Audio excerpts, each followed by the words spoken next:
What is up, everybody? Welcome in to another episode of See the Floor Podcast with the guys, the bros, your boy K. Malone. Ryan Wilson. Another episode coming at you. Ready, brother?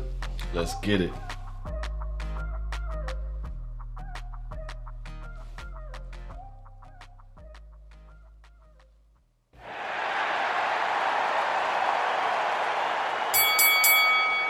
Welcome in, everybody.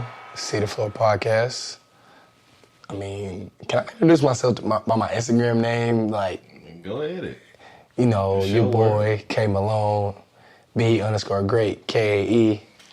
It's just your boy Ryan Wilson. Can't hit y'all with the same intro every time, man. But look, man, you've heard us cover before, but we got to. The playoffs are here. Yes, sir. In full effect. Yes, no bubble. This is when it gets to the nitty gritty. Man, let me tell you how excited I am to have basketball back. And, I mean, not just back, but the playoffs. The New York Knicks are in the playoffs and the Garden is rocking. Is the curse lifted? I feel like they were cursed for so long, but it just was like, they just hadn't had anybody since having Melo. And the Garden, they've been rocking like that since Melo was in the Garden. You're crediting this to Melo? Let's be honest, when was the last time Madison Square Garden was rocking for the New York Knicks in a playoff? Carmelo Anthony. Yeah, they did make the playoffs. I was going to say, did they even make the playoffs? They did, though. Yep, and they won a first-round series, and then they matched up with Bron and them in Miami. And it was rocking. So, I guess. Yeah. Now, the major difference this year, no bubble, but we got a play-in tournament. How do you feel about that part? We already talked about this. It works for some, but it can backfire on others. Yeah, was it lackluster? Because I will say this. So, technically, the 2 8 seeds are the seeds that made it. Yeah. Memphis and Washington. Yeah, but it's not always going to play out like that. No, it's not always going to play out like that. I would say I do like it. And some people, like I said, they said they didn't. But I think at the end of the day, for you to have the play-ins, you could see that the 2 8 seeds did what they were supposed to do. If you finished 8th, they were the 8th best team in each conference for the NBA. So, speak to those that are just now catching up. Who are the playing games? Okay, so for the Western Conference, what they decided to do is that is it 7, 8, 9, 10. Mm-hmm. So, in that instance, the LA Lakers had to play a play-in. Mm-hmm. The Memphis Grizzlies had to play a play-in as the 8 seed. The Golden State Warriors had to play the play-in tournament, and the San Antonio Spurs. So, Golden State saw the Spurs first or Memphis? They saw the Spurs, I want to say. Yes.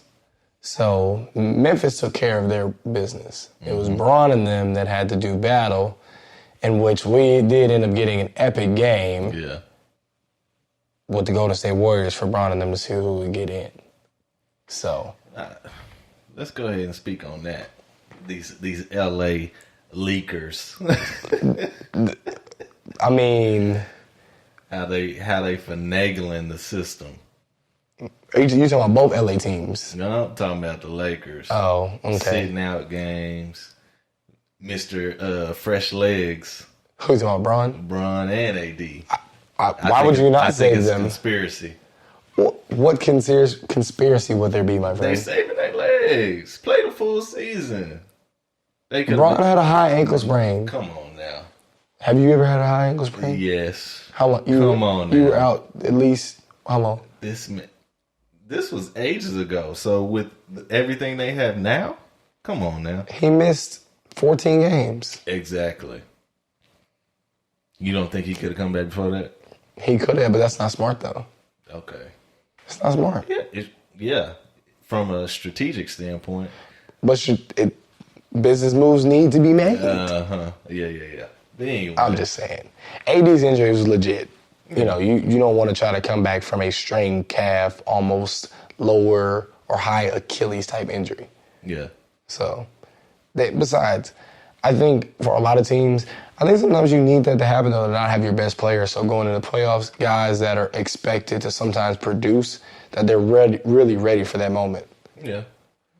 Now, I would prefer you to play all games. Okay. Now, since we're talking about, let's skip past the regular season just for a moment for the team the LA Lakers are playing.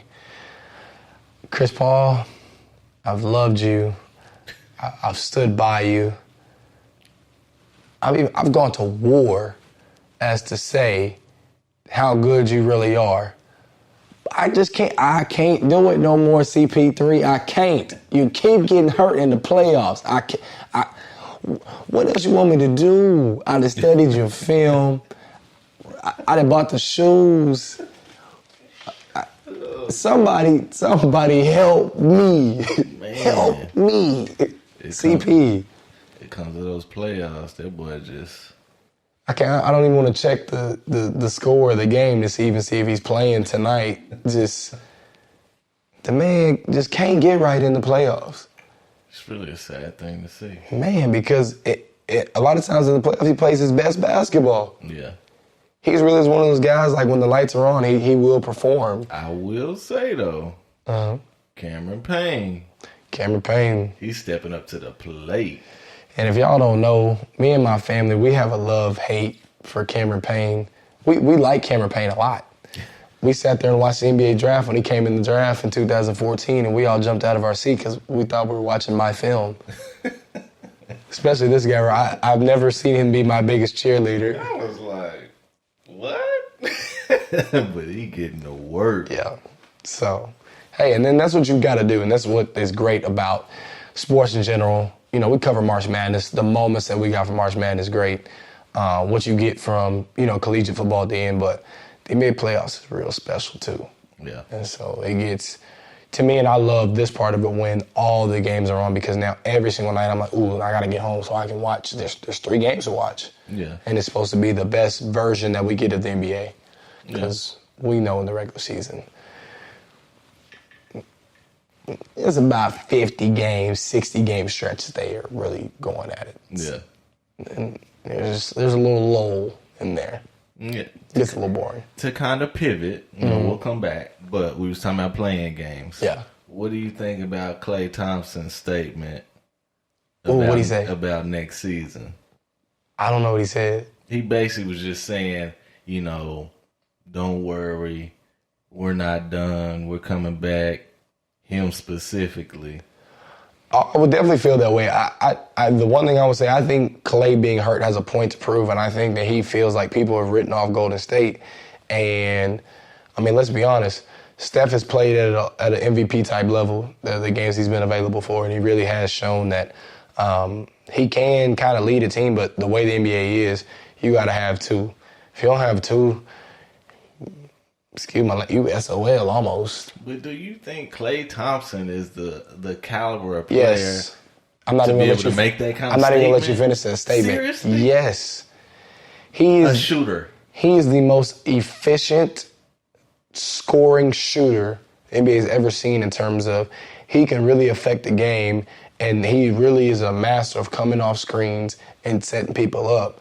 And like I said, he plays on the perimeter with the other most threatening guy from the perimeter that the NBA has ever seen. So imagine, it's almost like saying, I'm trying to think about who else is put Ray Allen in, who's another shooting, scoring? I don't know. Who else could you put? Not Reggie Miller, but think of another guard that was take Chauncey Billups, I guess. He's not Steph. I'm just saying, put another a point guard and a shooter together. Think about how hard that would be to match up with them. Yeah, I'm not talking about the matchup. I'm saying, I give Klay enough respect. Yes, it's him saying that. I am A-okay with it. And I do think that he's going to come back next year, and if he's healthy, that there ain't going to be no 7-8 seed for the Warriors. You get a healthy James Wiseman, a healthy Klay Thompson, a healthy Steph. That's a lot to ask for. All of them being healthy. You're right. They're bad as Chris Paul. Man, Golden State got this big, nice glass arena. They got a glass team, too, right now. Sorry. And the Clay injury hurts. It's almost like D Rose, which we're going to get to D Rose in a little bit. Yeah. Now, let me go to the Eastern Conference play-ins, if you're talking about pivoting. I was kind of disappointed. The Eastern Conference play-in could have shook up way different. Toronto, I'm a little disappointed in my man Fred VanVleet. I hope people see how valuable Fred VanVleet is, because the Raptors, with him being hurt, were not very good. They weren't very good with him. Pascal Siakam to make max money needs to do something. Exactly. Fred VanVleet gets $80 million. He's the leading scorer. That lets you know how good Fred is, but Pascal Siakam makes $160 million. He ain't even look as good as Kevin Love. I'm on here talking my smack today.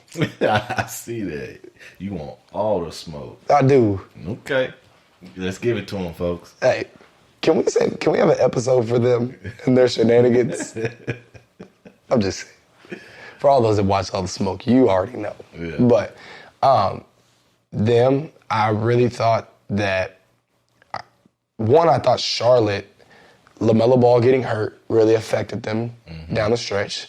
I think we all see how valuable he can possibly be in the NBA, and that pick turned out to be a much better pick than even I anticipated. And the fit is like that team is going to be built around him and Gordon Hayward. Yeah, for sure. Sorry, Devontae, Terry Rozier.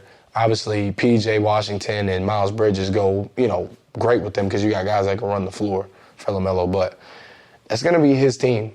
Yeah. And I think Gordon Hayward, has found a home for now in terms of you need a guy that can just come in and get you 20-plus every night. But I wish that they would have been able to stay on pace. I would have thought Chicago, where they were at, I would have liked to see Zach LaVine be in the play-in. I thought that trade getting Nikola Vucevic, they were worse with the trade with Orlando. Yeah. So a little bit disappointing on that side, but, so you get Indiana, who, golly, just blew the doors off of Charlotte. I don't even think Charlotte should have shot. Here's the thing. Regardless of 144 points, Charlotte scored 103, 107, but it was still almost like, did y'all even show up? They slept walk to 107 points. Yeah, but to Indiana, on paper, that performance makes sense. Yeah. Because they got a squad on paper. Yeah. And I knew once they would get Karis LeVert back, because he's a sleeper in the league. He's good. Yeah. He can score the bunches. He's going to be scoring the ball for a long time. He's going to be one of those guys you look up, and if he has a healthy career the rest of his career, you look up like, man, he's top 30 scoring. Like, he can score the ball like at that kind of clip. Yeah. So I want to, make my one comment. I'll save it till we get to New York and Atlanta. But besides that, Washington kind of, took care of business. I knew Boston would kind of they should. With the roster and the talent they have. They've had a up and down year. But when you have two guys that scored that kind of clip, and then you give up Tice for Tristan, you get Tristan, giving up Daniel Tice, I was like, wasn't he the number one ranked plus minus player in the NBA last year, and you give him up yeah, I don't know what's going on in that. That's that Danny Ainge. That's the 3-point shooter, Danny Ainge. He makes some bombs. Yeah. Tatum, Brown, thought Kimba would be a splash. Some of the other pieces, but give up Daniel Tice. It's like airballing a three in the corner. You wide open. What's going on? So the Eastern Conference side just was kind of, okay. Yeah. Washington gets in. Want to see Russ do his thing. You sound disappointed. Well, it's not disappointing, but I remember I called it. If we go back some episodes, I want to say probably 8 episodes back, I said watch Washington make a push. Yeah. I did say that. I don't know if we can find that and clip that in here, but. You did say it. You didn't believe it at all, did you? But prior to that, you went in on Westbrook. So I did, and he shut me up. Yeah. Again, because I've had my moments of doubting Russell Westbrook, and I probably need to stop doing it at this point. But look, he does such stuff that just makes you cringe sometimes. It's cringeworthy. Yeah, you're right. But I mean, you gotta respect his game. Oh, I do. I mean, and you gotta respect his effort. That doesn't change every night, and that's the one thing that I do love, because I would say he found his legs, because I've never not seen Russell Westbrook not be explosive. Yeah. And so to see him to get some of that back, and I think it changed the team when they're like, oh, this is Russell Westbrook. Because at first we just got, I mean, they got Russell Westbrook. Rush, he showed up. Like, Russ is in the building. Yeah. So, but to pivot to the whole playoff picture now, where our one seeds on both sides, the Philadelphia 76ers, Joel Embiid. If he would have been healthy, I'd have gave you the MVP right then and there. Really? Joel Embiid put up some monster, and the numbers may not, like, his numbers are good, but let's be honest, when you roll back the tape of this year, it was very Hakeem Olajuwon-esque. For sure. Definitely. Like, on tape, you would have been like, okay, yeah, I mean, Steph's tape this year, Steph is just at a different efficient type of level. It's not the video game like Steph, but I mean, Joel Embiid looks like he was playing 2K sometimes, hitting fadeaways and step back threes and step throughs and throwing the ball off the glass. Like, it's scary. Yeah. What he did on the floor is next to none. Mm-hmm. But the injury bug is a bugaboo. Man. Another guy can't get right. But I'm saying all the top contenders, none of them had a complete season. You don't think Utah had a complete season? I mean, think about how they started the season. They only lose 14 games. I'm talking about the MVP candidates. Oh, okay. Yep. Joker. His team just started off so... Yeah. Harden. Yeah. None of them had a complete season. So I feel like it's a toss-up. Yeah. People still putting Giannis in there. Co-MVPs. Does Chris Paul get MVP, maybe? For him playing a complete regular season? He's gotta be in the talks. Gotta be. Okay. Another guy that I don't think he's gonna get it, but let's be honest. I'm guilty of talking bad about you. Kyrie Irving, 25 points in a 50-40-90 year. I gotta take a step back. I apologize. I wanted to apologize to him when I saw him. I wasn't gonna do that. I didn't want this man to know that I was talking bad about it behind his back, but I had a guilty conscience. Because I'm one of those people, I'll say it to your face. And look, I want to be like, look, you really like that. I'm sorry I ever doubted you. It was something bigger than basketball for him. Yeah. Because to come out and over the course of a season, no matter injuries, no matter the mental health, for you to come out and be efficient like that every night on the offensive end, you got to give credit where credit is due. Yeah. And it's highlight after highlight after highlight. It just... And he made it look easy almost. Like, when I'm on the floor and I'm here and I'm focused, there's nothing you can do. But how do you explain that? Like, how do you see Brooklyn? I mean, they have two MVP caliber players. Well, I mean, they got three. But I mean, this season, I see this team as they did what they set out to do. They kind of bought. And it's not necessarily because you make the trades. Teams have to be willing to do it. So I think I don't want to. Let me take that word back. Bought, because I've heard people say, "Oh, they're buying a championship." You can't buy a championship. You can, but essentially through the free agency part, you can. Getting Kyrie and KD to come definitely, but for teams willing to sacrifice to give. Look, the Rockets said, "Look, the asking price, we got to take what we can get." Yeah, you know what I mean, and so. And then for them to be able to get the other pieces along with what they had, they do look scary. With the complement they have now, those three guys being healthy, You know, you was talking about everybody else sitting out. They did some sitting to get right. Well, that's what I was going to say. Everybody else then caught on to the master plan. It's over for the Lakers. So did the Lakers get out of this series with Phoenix? Yeah, they will. Because Chris Paul's hurt? Right. Okay. That's the only reason. So that's my argument to everybody. Also, you know, we talking about Chris Paul. Dennis balling.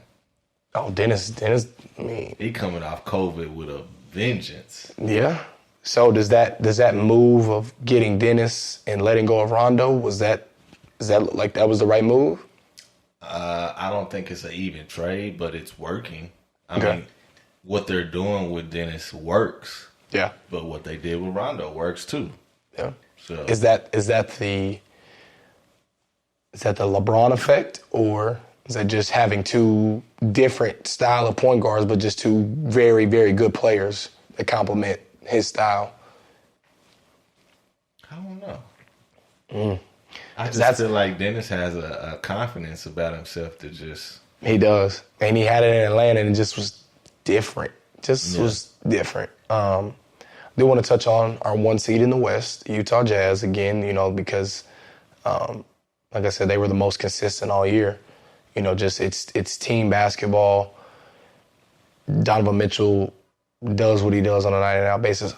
Can I bring this up?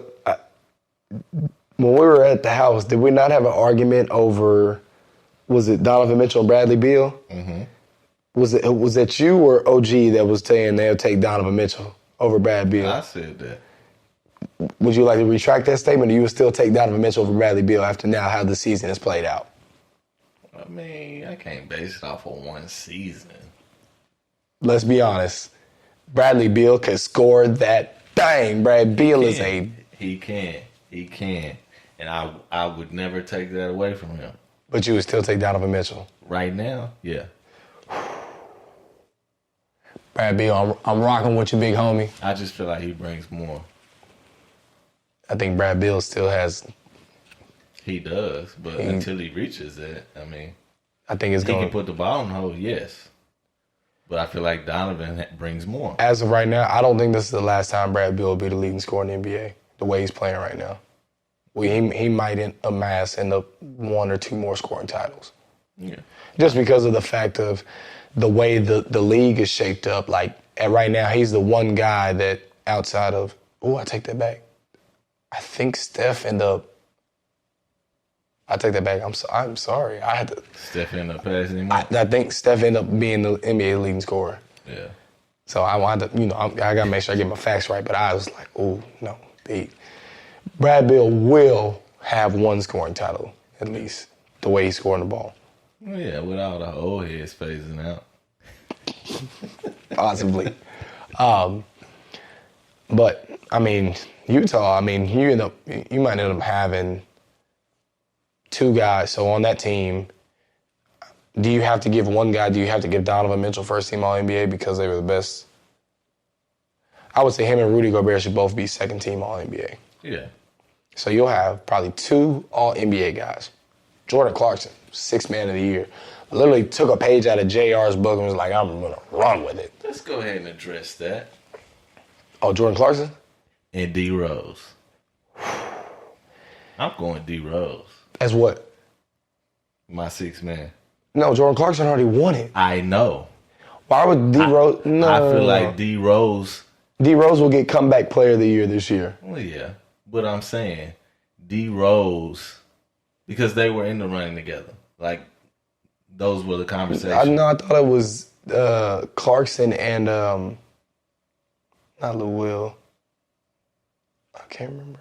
D Rose is in the conversation. Okay. But I'm saying Clarkson, he let that thing go. He lets it go. He is the ultimate combo guard. He's not as efficient. You heard what I said. He took a page right out of J.R. Smith's book and is doing that with Utah and making it work. He come off that. I will say that I'm starting to gain a lot of respect and admiration for Utah. Like Joe Ingles joking, he presented him the award, wearing the flamethrower shirt. The support of Joe Ingles has been that six-man guy for them, you know, at coming along in this success. And like, look, I got to let Jordan Clarkson be Jordan Clarkson. Yeah. I can take a back seat and shoot my threes and come in and play kind of point guard and do all those things. And like I think people maybe thought, but you just didn't know, having Mike Conley, having that real consistent point guard, bring it all together, you can tell it's different having him healthy. Yeah. So gotta show love for my lefty guy. Now we can pivot to New York. We already talked about the guard. That boy Julius, most improved player. Yeah. Career highs in every single statistical category. Yeah. He kind of worried me that first game. Yeah. I was like, is he choking on the big stage? We're going to see. It's going to be a test. It's going to be a test, but that boy Derrick Rose is putting on, and like he said in the interview he said that this is the moment I've been waiting for. Mm-hmm. Second time around in New York, back with Tibbs, completely different player. I mean, if we want to talk about one of the greatest things to talk about in the NBA, I think that, in terms of one guy that we thought, had a chance to be a great, and then you look up and he really revived his career. Yeah. And if New York can make a push, and if he can it'll be story of legend to go from 2 ACL tears, just mental-wise, early MVP, all the success to turn around and do what he's doing. It's going to be a story of legend. Yeah. So, let's just see how the playoffs unfolds. I want to see how Miami unfolds. Ain't much talk about Milwaukee, has there? It's been more about what Miami's not doing, how Jimmy is. Mm-hmm. Boston, Brooklyn, kind of know how it's going to shape out at this point. Yeah, unfortunately. Philly. I hate they had to meet. Yeah. Philly will take care of Washington. This Denver and Portland series is going to be interesting. See what Dame Dollar and Jokic got going. Yeah. See how that'll all play out. I like Denver, but I like Portland more. I just want the best for Portland. I do. I want Melo. I just want y'all. And first of all, go talk to that camera. People in Denver, you had the audacity to boo Carmelo Anthony the first game. Thought he wasn't gonna get hot. Stop playing with him. The disrespect is real. Man, the 2021 might be the year of disrespect. Yeah, for sure. Y'all better put respect on Melo. Y'all better put respect on our podcast. But, the rest of the series, I'm excited to watch. NBA basketball is great when the best guys in the world are playing their best. The one series that we didn't talk about, and we'll leave it for the next episode, hometown boys versus them Clipsters up there. Thought they was going, we'll sit back in the cup. We'll take the Mavs. You going to take the Mavs? Y'all saw what Luka did to y'all in the bubble last time. He just didn't have KP. KP here, Hardaway showing up. Yeah. Hey, Pandemic P. I'm just happy to see PG, man. Oh. This is a definite improvement from the history playoffs. Well, the end of the season was Pandemic P. Paul, come on. We talked about this. Man, he doing all right. He holding his own. Man, look. He's still not playoff P, but he ain't. That's the first thing I'm going to talk about. I don't care what the next topic is. I'm going to touch on that, and then, look. I'm telling y'all. Hey, wait on it. Hey, man, that's it. That's your playoff preview. Your boy K. Malone already told you on Instagram. Drop Instagram on. See the floor _ Drop your Instagram on. Oh, my. Witness your moment. You are. Drop the website on them. www.seethefloorpodcast.com. Yes, sir. Until next time, y'all. We out. See life like you see the floor.